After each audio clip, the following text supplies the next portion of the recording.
Welcome to the TWC MMA podcast, where legendary podcasts are made.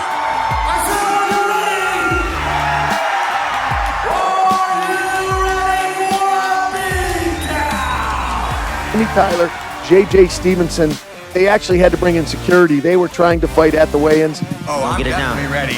Are you ready is the fucking question.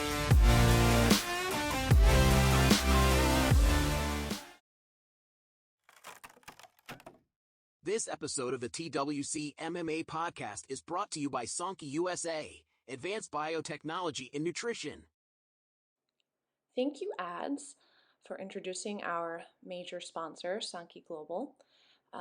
For those of you who don't know who Ads is, he is one of the AI characters in the TWC MMA Metaverse show, and he basically tries to sell you stuff, but he has a very good ad blocker, and he's very picky as to what brands he puts in front of the TWC family because he really does care about what we are selling to the people that come to our events. So just a quick highlight on Sonky.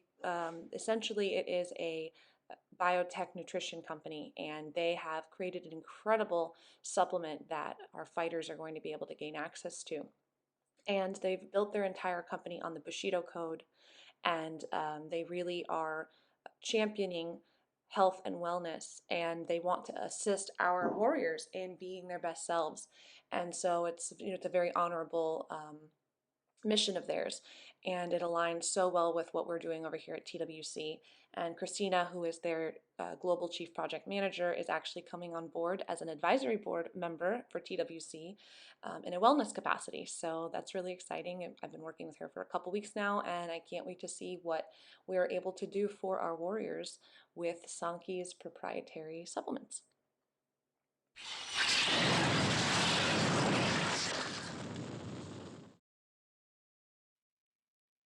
Let me start it off, you? Yeah, no, you go ahead. All right, guys, we're back for another TWC podcast. This week we got Holly, our CEO, Brandon, our operations manager, back on. And this week's special guest is a TWC veteran. You might have seen him on Dana White's Contender Series, and in this May, The Ultimate Fighter. So we got Mando Gutierrez. Mando, how you doing? I'm doing awesome. How are you guys doing? We're doing great. Great. Like I said, we were just discussing how TWC is going to have a knife fight in Bulgaria coming up. Apparently, one of our advisors says that's like legal there. But I digress. How's that supposed to work out? Knife fight? So literally, it's not illegal in the country of Bulgaria to have a knife fight. To be fair, and he's from Bulgaria, and so he's like, Eastern Europe, it's a magical place, you know? It is. I had a meeting with him in Miami, and he goes, Holly, you want a knife fight? You want a knife fight? I give you a knife fight. I'll take you to Bulgaria. We do a TWC knife fight. And I was like, no. Screw the slap league. We got freaking knife fighting. Hey, there's no such thing as bad publicity. You know that? Right? Yeah, exactly. I just thought in my head, I was like, pillow fight championship. Pillow fights with bricks fighting. I was like, yeah. Sky's the limit in Bulgaria, apparently. Yeah. All right. So how do you... Yeah. So, I mean, how's it going? I mean, I was just watching some of your old fights. I know you fought the Rosas, and he just fought and lost. So, I mean, how do you feel about that? I'm kind of indifferent about it. You know, the game is full of highs and lows. You know, every dog has their day, and that magic wore off, I guess. So, I personally, I think he just let it get to him a little bit. He didn't seem like he fought like himself. He obviously didn't fight his best, much like I didn't fight my best when I fought him. But that's the game. And the one thing I am happy about, the selfish part in me, is I'm glad that now he's not untouchable anymore. They're gonna let me get my rematch at some point now because now he's not this crazy magical creature anymore. They're not going to protect him the same way because it's not in their best interest anymore. So now, God willing, I'll get my rematch and right my wrongs. If not, well, it'll be understood. My goal remains the same regardless. When I hit the UFC, I'm going to hit the ground running, and I'm going to go all out, and I'm going to right all those wrongs. In that fight, he didn't want to stand with you, right? He wanted to wrestle with you the whole time. You're a submission artist. You have a wrestling background. and you're a very stubborn fighter, and that's why I like watching you. You were the only guy he didn't finish. So how do you think a second fight with him would go? Even on my worst day, I'm not the type to make excuses. That's why I never took to social media, took to interviews, took to anything to talk about what happened leading up until that fight. You'll never hear me speak on any excuse whatsoever, because at the end of the day, if I show up in the cage, I believe I'm still good enough to win that fight. And that's what happened. I still stepped in that cage, and I still should have won that fight, and I didn't. I wasn't able to capitalize on a lot of things that I normally would have. I obviously didn't have the most favorable preparation, but, these things happen in the game. If you step in that cage, you're saying that you obviously still think you're good enough to win, and that clearly wasn't the case that night, but I was still 100% me. I think next time I'd make sure I step in there with the perfect preparation. I do everything in my control and everyone else's control to make sure that my preparation is 100% immaculate and show up there the best version of myself and take his head off. Simple as that. Simply take his head off. So how did you prepare for that fight? Did you end up changing up your style post-fight too? Like how you kind of prepare for these types of fighters? No, not really. My preparation's usually the same. Absolutely anyone I'm fighting. I think the main difference was my two best training partners, Charles Johnson and Adam Kerr, were both out of the gym. One blew out his elbow. He had a UCL injury, so he was out for months. No, man. And the other one was in Thailand, getting ready for his next fight. So I had my two best guys weren't in the gym. I had no grappling rounds. My coach had to leave for the last 2 weeks of my preparation to go to UFC Austin with Joaquin Buckley. So basically, all I was doing was hitting mace with my best friend JJ and running. That's all I had to do, But we made the most out of it, and I still feel like I was sharper than ever, better than ever, in great shape. I just couldn't pull the trigger when I got out there, and that was my mistake, thinking that wouldn't be an issue, when in reality, it made a big, big difference. Yeah. Do you think, Brandon, that just real quick, one of the things I'm trying to do with this podcast is to give context to people who are new MMA fans, who Sure. don't know the biz, don't know the industry and stuff, and I really want to give them context. And they're like, can you explain a little bit about why Adam asked the question that he asked, and a little bit about that fight you guys asked Mando about? Sure. So to give some background, Raul Rosas was this unicorn in the UFC. He was one of the youngest. He's like the youngest guy to ever debut for the UFC. So he's Dana White's next big star, and so he was. So he was crushing everything getting up to the UFC, and then he fought Mando, and Mando is the only guy that he did not finish. So he didn't submit, he didn't knock him out. It went the full distance, and so Mando showed in his stubbornness. Mando had a really interesting first round where where Rosas was trying to go for a really unique submission. And I see that Orgullo Hispano, that sangre, he didn't let him.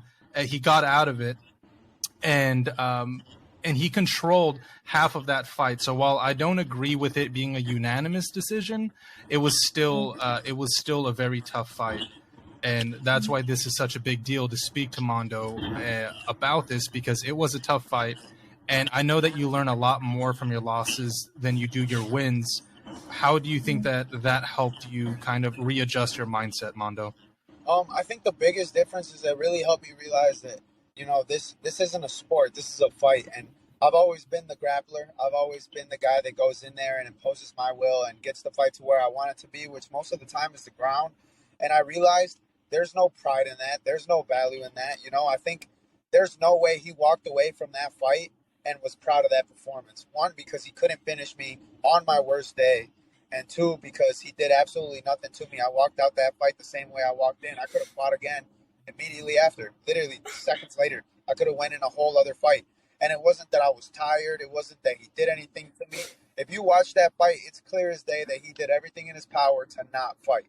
And that's the exact opposite of what MMA is. He did not want to fight, and that's why he just sat there and took my back and controlled me. There wasn't even a moment where I felt threatened with any submission. Even when he pulled my leg up, and I mean, to people on TV, it looked crazy. It looked like a really weird thing, but I'm flexible. That's not news to anybody. I do stuff in my fights. So to me and to my guys, we all knew I was going to be okay. You know, I wasn't worried about that. But other than that submission attempt, there was nothing he was doing to submit me. He never went for my neck. He never tried to hurt me. He didn't do anything. Simple as that. So I think that was the biggest difference leading out of that fight. I was like, I never want to be a boring fighter. I never want to be a boring grappler. I never want to be just a boring guy. This is the show business. It's the entertainment business. And people signed up for this to fight. So I'm going to fight. If I'm not entertaining the fans and I'm not being exciting and I'm not rolling the dice, then what am I here for? There's absolutely no other reason to do this. Yeah, you are probably the most flexible wrestler I've ever seen with some of those. That was crazy. It's the yoga. It's the yoga. It did look crazy. Mando Gutierrez is what your nickname should be. I'm telling Do you think it's the yoga? Yeah. Definitely. Do you think the bright lights and being in front of Dana White affected your game plan? No, actually, it was the opposite. The biggest takeaway I had from my fight, not from the fight itself, but from the experience, was that I was so focused on not letting the moment get to me that I went out there basically asleep. Nothing felt. I wasn't high. I wasn't low. I wasn't anything. I was just gray. I went out there. I felt like I was dreaming. You know, I wasn't in the moment. My heart wasn't pumping. I couldn't get my body to wake up. And I think that was my mistake. I didn't let the moment get to me. That's the whole point. Like, if you're not fighting scared, you're not fighting. You have to fight scared. There has to be some level of fear there to help you be, you know, on your A game, to help you have that fast twitch, to help you have those reactions that you need to have. You need to be on tip. And if you're not scared, you're not going to have that. And that was the problem. May I speak to that as the behavioral scientist in the room? I think what you're describing is compartmentalization or dissociation from the reality that you're in. It's a defense mechanism. And a lot of people think, okay, you have to compartmentalize all the shit going on in order for you to perform your best on stage, in the cage, whatever it is. But in reality, when it comes to fighting, no, you're supposed to lean into fight or flight. You were literally supposed to lean into it. And if you are dissociating from your emotions in those moments, then you are leaning away from your body's ability to lean into fight or flight, which means you're pulling away the best adrenaline of you. So it's interesting that you said that, and it's incredible that you would admit that, like leaning into it enough. Like, there's a balance. Like, don't let it get to you to the point of butterflies. But maybe you should be able to, with the butterflies in your team to a certain extent, so that you show up in the cage and you're like, oh, I'm not a caged mouse.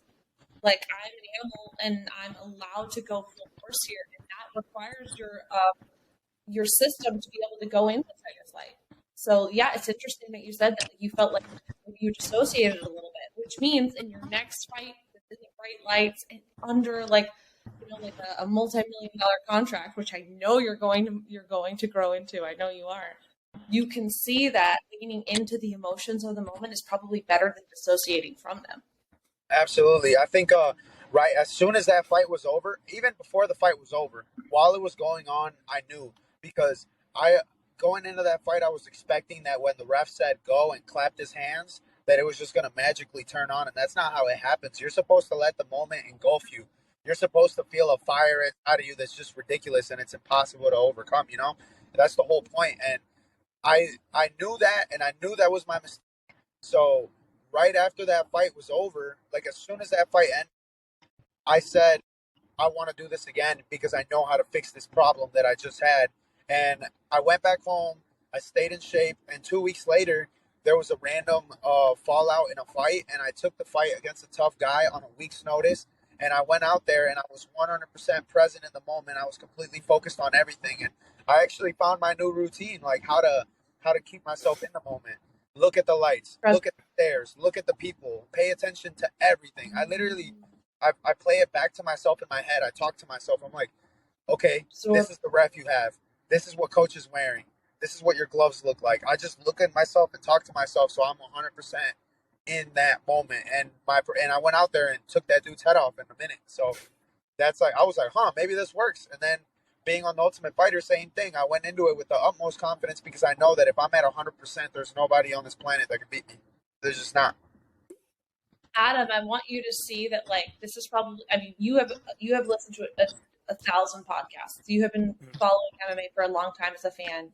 You and Brandon are both Muay Thai guys. Like, think about this. Have you ever heard of a fighter say, I'm giving tangible tools to other fighters? This man just gave a tangible tool. Look at your gloves. Look at the logo. Look at the brand you're repping. Yep. Look at the audience. Look at the cage. Absorb it. Look at the light. Yeah. No other fighter that I have seen, any content I have consumed, has given a tangible tool to another fighter to help them stay present in the moment. That's huge. Yeah, being mindful, practicing mindfulness. I know you are all about that, Holly. You know, I mean, that's something that we've read and learned about a lot. It helps in the middle of MMA. I mean, that's the time, I think, to practice the mindfulness, right? That's the most important time ever. There's a technique used in Muay Thai. It's the same technique used to get out of a panic attack. You bite down on a raw lemon, like a whole lemon. You bite down on it. And so what it does is the bitterness from like the peel and everything, it kind of shocks your system. And then now you're doing the same things. Now all of your senses are on high alert. So you're looking around, you're smelling things. It's the same thing that Mando is saying. Should we make a new thing where like you get the Vaseline on your under eyes and then you're given a half a lemon at the cage? There like, you go. TWC. Well, we could even call it the Mando, the Mando lemons. We'll start having those. See, now we're talking. Now we're getting somewhere. We're breaking ground here. I freaking love it. I would give you a percentage of the proceeds from it. Right? You can donate to a mindfulness cause or something. See, here's the thing about me. I legitimately love that idea. Here's the thing about me. No matter what, at the end of the day, I come from a wrestling background where the people I compete against are also really good friends of mine. So the same people that I would compete against during the high school season were the people that I was in the practice room with in the club season. So like, we always make each other better. The whole point, the way that you can guarantee that you're getting better is make everyone around you better, and it's gonna force you to level up. So how good is it for me to not tell my practice partner anything ever if I'm just gonna continue to beat them up? The whole point is tell them what you're doing to them to beat them and make them fix it. And now you have to think of new ways to beat them and stay on top. And that's always been a philosophy of mine. I think that's what draws people towards enjoying working with me. I'm big on like a team atmosphere. I'm big on camaraderie. I want to do anything I can for my people. And even if they're not my people, even anybody who's listening to this podcast that's a fighter that wants to try new things, I'm glad to help. We're all martial artists, and I love giving out like little. If I can do something to change one person's career trajectory, or one person's like pre-fight warm-up or something to help them win a fight, then great. That's good. That's an abundance mindset now, so that's awesome. You're willing to share with other fighters because you're like, I've already got it. I already know where I'm going. I don't need to hoard or keep secrets about my the way that I walk to the cage or like my routine and shit. Like that right there means you're already at the top. You can share your innermost routines and the things that the other fighters might hoard or keep for themselves. That is an abundant mindset. Exactly what it is. Absolutely. So once you got the call that you were going to be on the Ultimate Fighter, what's going through your mind? What's that like? Were you immediately all for it? Did you have to consider things? I mean, what was your frame of mind once you got that call? I mean, there's nothing to consider, man. My life, like the way I live my life is a movie, and I want it to be the best movie of all time. Like, if you tell me now that it's all expenses paid, go out and live your dream right now, I'm gonna do it. I'm leaving. Bye, everybody. Sorry, I'm gone. Like, that's me, And I remember watching this. I've watched this show since season 1. I didn't watch it when it came out. I watched it a few years later, but I watched every single season from season 1 until now. So it was almost surreal that the moment finally came. And I've actually never talked about this before. There was a 2 seasons prior to this one that was also in my weight class, 135 pounds. And it was during COVID. I got the call for that one.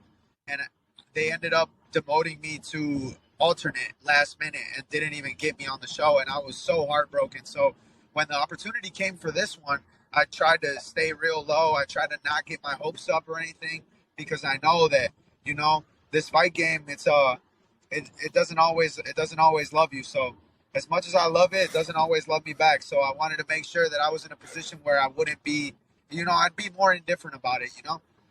So that was the plan, and luckily things worked out this time around, and it wasn't like last time. But I made sure that I made the most of it. That's so What was that? cool. I said I can't believe you were called a couple years ago. That's so cool. Yeah, I was called during COVID when I was fighting for LFA. So you see, Mando doesn't know that he fought for me because he didn't fight for me in my last card. I wanted him on my last card so bad. When I learned all the fighters and Pete was making, you know, all of the things, and like him and Drew were working on the matchmaking and stuff, I wanted Mando on my card so bad for the June 4th fight. But Mando doesn't know that he fought for me because James and I signed the contract on February 4th to acquire the league. So though we didn't announce it till after the fight, the February 5th fight at Pete's Hotel, Mando fought for me. He doesn't even know that he did. Yeah, so now he's knowing about it. So you guys actually announced it at the fighter meeting, the fighter meeting right before the fight started, and I just so happened to not be there, even though I live 2 minutes away from the building. It's okay. Latinos are always late. Listen, I'm 30 minutes after the fact, okay? It's got to be okay. I was the co-main event, and there was 17 fights that night, so there's no way that I was going to sit around for 16 fights. Yeah. No. It's a long time. Absolutely not. Oh, my God. Mondo's going to be at the fight. You guys are going to meet him because Adam and Brandon are both coming to the fight. Help me with it. This one that we're doing, the farewell fight. So you're going to meet them. I'm really excited about awesome. that. I can't wait. I know, I can't right? wait. Pete packs that place, man. He makes the best party in Lansing. It's gonna be badass. I mean, it gives Lansing something to look forward to. You know, there's no pro sports team here. Murcielago is Lansing sports team. So, and everybody knows that when TWC is in Lansing, it's the Mercy Show. So that's what we're here for. Yes. We're gonna have a lot of guys on the card. Joaquin just agreed to be on the advisory board for TWC for our national expansion. That'd be awesome. That'd be badass. Right? It's actually. I love him. Him and his wife, they were so sweet. We're crying over tacos at a Mexican restaurant a couple days ago. Oh, I hope you know that was my family's Mexican restaurant, by the way. Yeah. Mondo, you're kidding me. Can we talk about the influencer wall you have with the neon lights? I was like, this restaurant knows that, like, white girls love to take pictures about what? Yeah, I knew it. You already know. We got that wall. We got the black and gold wall. Yeah, we got the whole deal over there. Yep. They have influencers So funny. all over the restaurant. It was great. Oh yeah, there's several It's different awesome. ones We'll have too. to check it out when we get there. The Charlotte location has a copper roof. Or like a copper ceiling. Ooh, It's that's really cool. really cool. Yeah, it's really cool. We got a lot of cool stuff going on over there. When Joaquin referred it to me, I was like, I have been craving carne asada for like a week, like a whole week. So I was like, yes. He was like, that in an Italian restaurant. I was like, the Mexican restaurant. Oh yeah, always. That's awesome. So it's like you guys are universally connected without even knowing it. You missed the meeting, funny. you know, things like that. You went to his family's restaurant, so it's just I these didn't universal get to shake connections. Mondo's hand, though I have seen him fight twice. Like, I got to see you at the okay, what is the name of the promotion that dipset it out of town and, like, dumped the stock? It's not XFC. XFC. Yeah. Is it XFC? Yeah. So I went to that fight, and I saw you come out with the Mexican flag, and I was like, that's a star. I said that. I turned to James, and I said, that's a star. I had no idea about you. I had no idea that you had ever fought for Pete before. I didn't know who you were. All I knew was that you walked out with a Mexican flag. You had a whole team behind you, and just your confidence and the way that you fought in that cage. I literally, as you walked out, I looked at you and was like, that's a star. That man's going to be famous one day. Like, please take note. You know what I mean? So trust me when I say that, like, you've got that star power, and I'm not an idiot when it comes to star power. In fact, I should have been like a manager agent type of thing. Really, but I'm calling there, so I guess I went that way instead. where's your family from in Mexico? What's your family's background in Mexico? My family's from a tiny farming town called El Pitayo, Jalisco, Mexico. Okay. It's on the southern half of Jalisco. Most people know Jalisco for Guadalajara or Puerto Vallarta, but or tequila. But I know it for El Pitayo, which is the southern half of the state where there's no running water, barely running water. There's no internet. It's the coolest place on earth. I love it to death. For sure. I have a ton of my family still there, so it's awesome to get to go all the time. Yeah. Brandon, where do you live in Mexico? So, I know you live in Phoenix, in Mexico. Yeah. So I split my time between Phoenix, Arizona, and Puerto Peñasco, Sonora. Small town of about 60,000 people in Sonora. So same thing. My family's all from here, so it's just nice to come back, see my roots and whatnot, and really just kind of decompress. So we have the orgullo, those orgullo hispanos, running through it. And hey, there are three Mexican champions in the UFC currently. So let's try to make it 4. Oh, absolutely. You have no doubt about it. The very first interview I had with the Ultimate Fighter, casting, I told them, it was the weekend that Yair won the interim title. So it was Yair and Brandon Moreno were both on the Ultimate Fighter, and they both touched UFC gold. And I was like, I want to be the third representative of Mexico that touches this show and then touches UFC gold. That's gonna be me. So it'll be the trifecta. Amazing. Yeah, having 3 men and Alexa Grasso, that would be amazing. And Renee Aldana's right there too. She could be next any day now. She's next in line. Yep. And we're circling back. I know you said you have a background in wrestling and you did that first before MMA. So when was the transition to MMA? What made you get into it? What's the backstory? I know people want to hear that. They want to hear where you started. Yeah. So I've talked about it a few times, but I've never went into great detail. So coming out of high school, I was a really good wrestler in high school. I had a lot of Division II offers, small Division I offers, but nothing crazy. I wasn't good enough to get no full ride or anything like that. But I decided, for whatever reason, being 17 and super prideful and just a dumbass, I decided that I was going to walk on to the biggest school in the country for $0 and 0 cents that they were paying me. And I was going to ditch my entire life to go to the University of Iowa and walk onto the University of Iowa wrestling team and find a way to start on their team because I wanted everyone to know that I was better than everybody else. So I went and I got my ass kicked, and I bet my whole life on it. Went and I got my ass kicked, and I got bumped down to club, and I ended up quitting wrestling because out of spite. And the best way I could describe it is I wasn't done with wrestling, but wrestling was done with me. So after that, I got into powerlifting, and I just started lifting weights. I was really depressed, and I was in a really bad place after I got done. I went through some things, went through some addictions. I was in a really bad place. And so I got into lifting. I started lifting weights, and I ended up getting crazy good at that. I actually have 16 world records total in powerlifting. So there's videos of me benching crazy, deadlifting crazy, and but that just didn't fill the void. It didn't do it for me, It was one of those things where I kind of just did it for the feeling of competition, but there was no competition. I was better than everybody automatically, so I didn't even have to try. There was no sacrifice. Sacrifice adds value. That's the point. And I didn't need to sacrifice anything. So then I moved back home with my parents, trying to find a better life. And then I was like, man, I wrestled my whole life, and I got good, and I have absolutely nothing to show for it. I did my whole life for I dedicated my whole life to this, and I have nothing to show for it. So then I just decided, maybe I'll just get into fighting. And I got into fighting. I decided to move to Michigan, where Murcielago was, because they were ranked number 1 at every weight class in the Midwest, except for my weight class. And I moved there, and it just became my thing. I bet my whole life on this, and I moved here with no friends, no family. I didn't know anyone here. I didn't have a job or a house. I was prepared to live in my car, which I did for a while, like a month. I found a job at a barbershop, and I just showed up at the door, knocked on it, and started training. Threw my first punch at Murcielago. and I've been there ever since.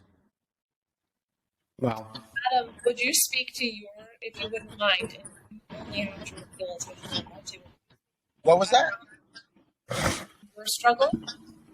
Adam has a similar background of confusion of where is my place and what am I supposed to be doing and what is my value in this world, and I feel like him speaking to that would just be a double down for anyone listening who's no, definitely. I mean, I did sports, I did hockey and lacrosse and all these sports my entire life, and trying to make it into the college level or any of these things and getting your ass kicked, it puts you down in a dark place. And same thing with you. I mean, that turned into addiction and struggling really bad, and quite like you, lifting weights, and that helped me tremendously. That's what kind of got me back out of my rut and got me going and got me thinking better. And I like that you have the abundance and in the moment type mindset, because these are two tools that really help you get out of these ruts and make your life a lot better. And these were mindsets that I had to adopt over time as well. So, and that led me into fighting and training with my friends and doing Muay Thai, and that also helping my mental health and giving me some type of purpose and giving me the motivation to find my purpose now. So that's amazing that you had a similar story in that, but now you took that outlet and you turned it into a real dream and a possibility to make it a reality, So it's amazing to hear someone that can come back from dark places with addiction and being depressed and not knowing where you belong and leaving it all behind to chase something. So it's just inspiring, and it's amazing to hear and amazing to see that it's all paying off, because some people, it never pays off, right? Yeah. I'm so proud of you guys. I'm so proud of you. You understand how many people they get stuck in their rut and they don't get out. It's like quicksand. I told my brother the other day, the funniest thing in the car, he was like, Holly, I'm not going to lie to you. Growing up, for some reason, I thought quicksand was going to be a bigger problem for me as an adult than it is. Quicksand's never, it's nowhere. I don't know where quicksand is, but for some reason, every movie, every cartoon, every show, had it. Everyone said, whenever you're in quicksand, stop moving. Stay. You know what I mean? Yeah. And I think about life is quicksand, and it's when we're sinking and when we do what we're meant to do or what we're worth it. Just stay, and don't climb. But really, life, it's not like quicksand. It's supposed to be. You're supposed to move forward. You're supposed to make that second move. You're supposed to move your body, your mind, and your soul. I'm so proud of you, Adam, and I'm so proud of you. Coming out of something like fiction, and whatever that is, people that's the hero and they're story, they have that thing. Knowing that you're addicted to alcohol and just drinking all the time because you're not happy with your life, there's a different level of spectrum. But I want everyone listening to the podcast to know that no matter where you're at, no matter what your life should be or what your life is going to be, you can come out of it. It's a you though. It's extreme ownership, it's self-dependency, and it's a desire to move forward. And that's what I'm trying to do with TWC. It's in Michigan, 8 years, if not a decade.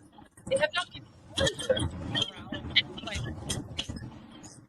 But Pete has. Dana White has. And now it's now taking me out. And saying, okay, you know what? I'm not just doing this in Michigan. Let's go national, motherfucker. Let's give these guys a platform that we can grow into. And that's kind of what I'm thinking. I'm inspired by you guys, people like you guys on a daily basis. Thank you. I'm sorry, you didn't mean to get so emotional. Thank you. It's all right. Oh, no, it's a good thing. People need to hear that, because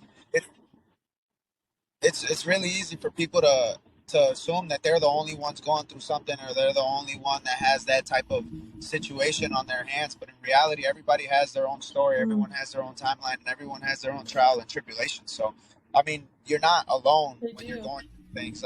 There's other people that have been through something similar, and I've realized that power comes from representation. If there's someone out there that's doing big things, that has been in similar shoes you, it makes you feel a little more comfortable, and it makes you get just have a better feeling about the future, Yep. And making it okay to talk about, because a lot of people keep that inside and they feel embarrassed, especially young men. They're embarrassed to talk about some of the struggles and trials and tribulations they've gone through because it makes them look weak. But soon, like once one person talks about it, I mean, you look to your left and right, everyone else has a similar story that they went through that they were just keeping inside and didn't want to share.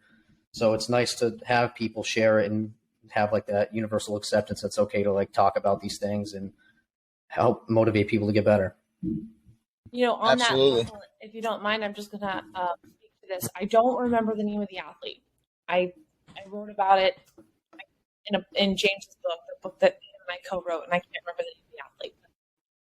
Talking about seeing other people do what you never thought you could do might help you actually do what you never thought you could.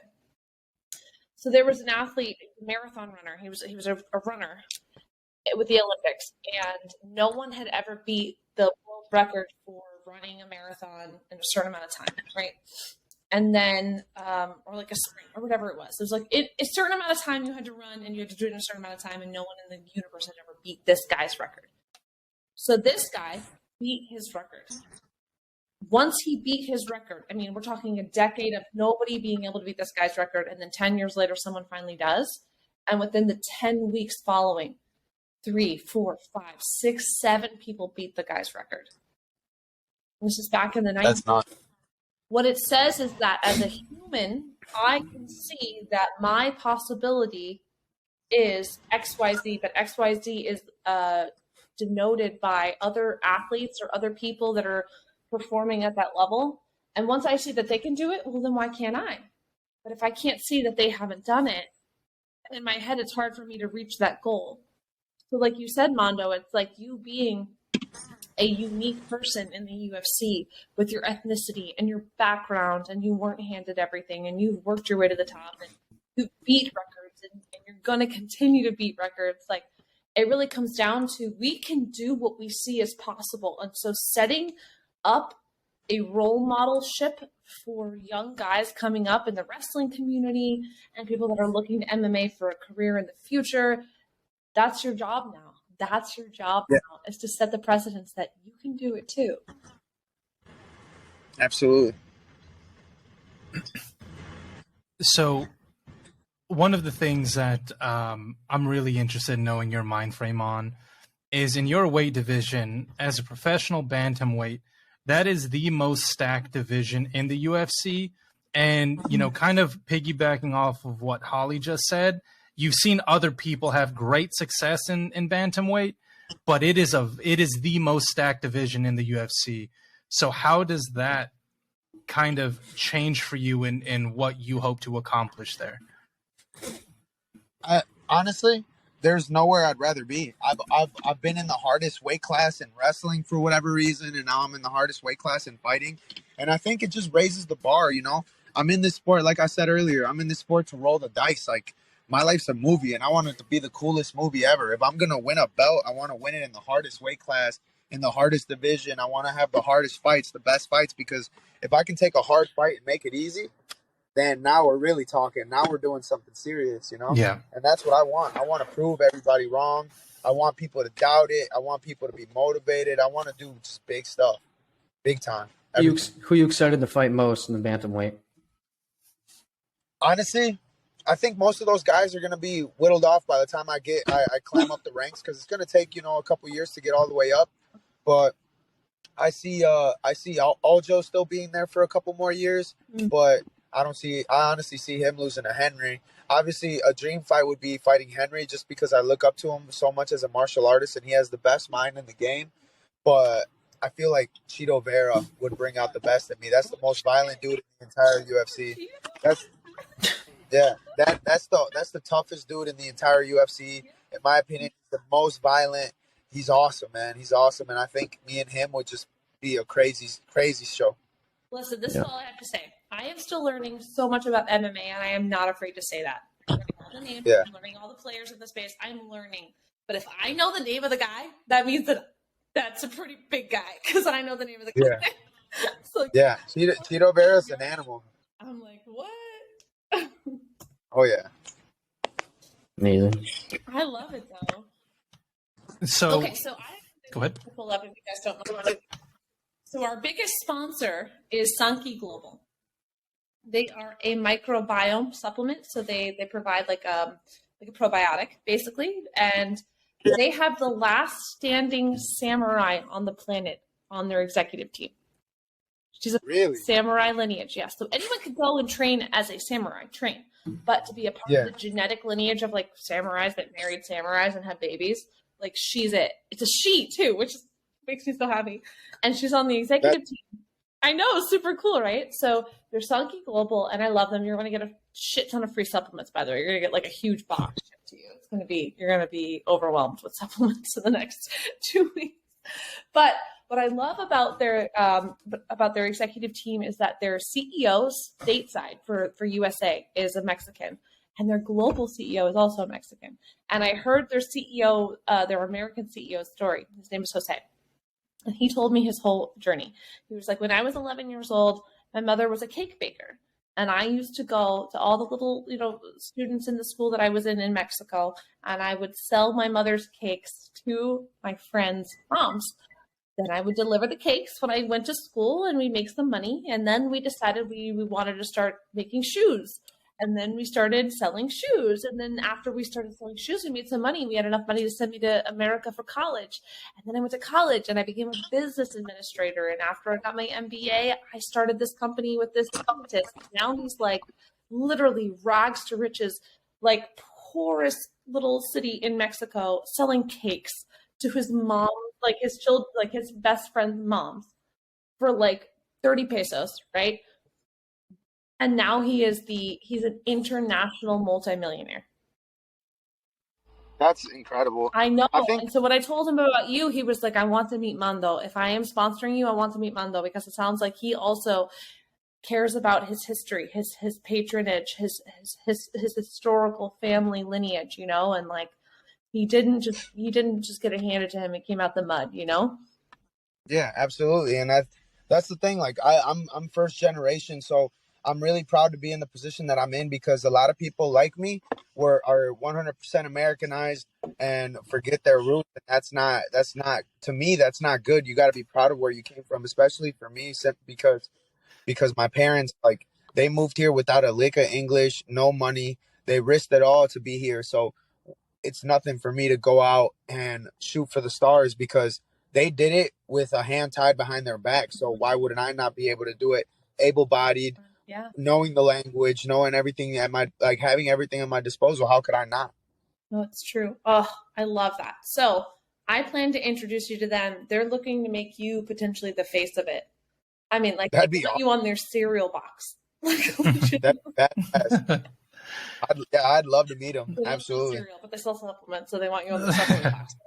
You know what I mean? Like, I want you on the cereal box. It's like a big thing. So awesome. I have a fun question for you. What was it like meeting Conor McGregor and Michael Chandler? Yeah, you cut his hair. Oh yeah. Turned to gold as it fell to the floor. Maybe. He's actually Conor was my coach. That's the only news that I'm able to disclose, simply because it's already leaked out. Mm-hmm. So yeah, Conor was my coach, and he's a really cool guy. I was worried that I was kind of skeptical that it would be the Conor show, and he did a really good job of making it not be that. I think he has a good moral compass on him. He's a great guy. Definitely bonkers, but in a good way. Absolutely. You can't be great without being a little bit of.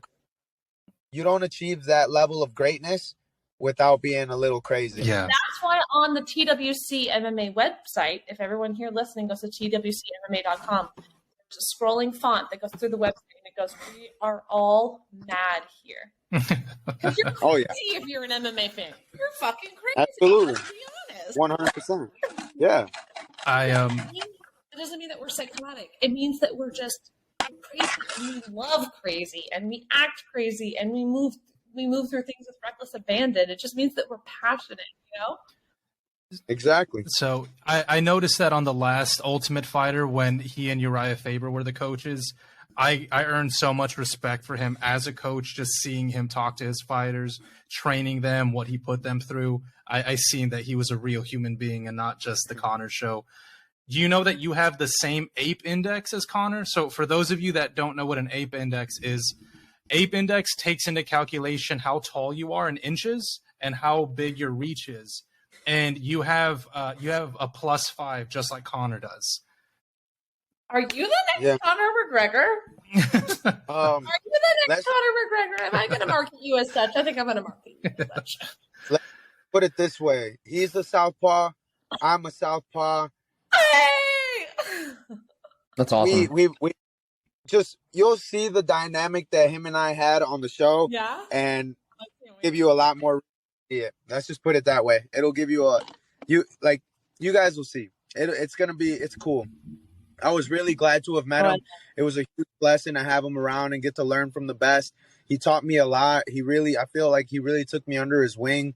And it led to some great things. So I'm super blessed to be in the position that I'm in and to be able to learn from people like that, you know? That's amazing. What an experience. When does that premiere again? Oh yeah. When does it premiere? May 30th, first episode. May 30th, just so everyone knows if they forgot. May 30th. Yep.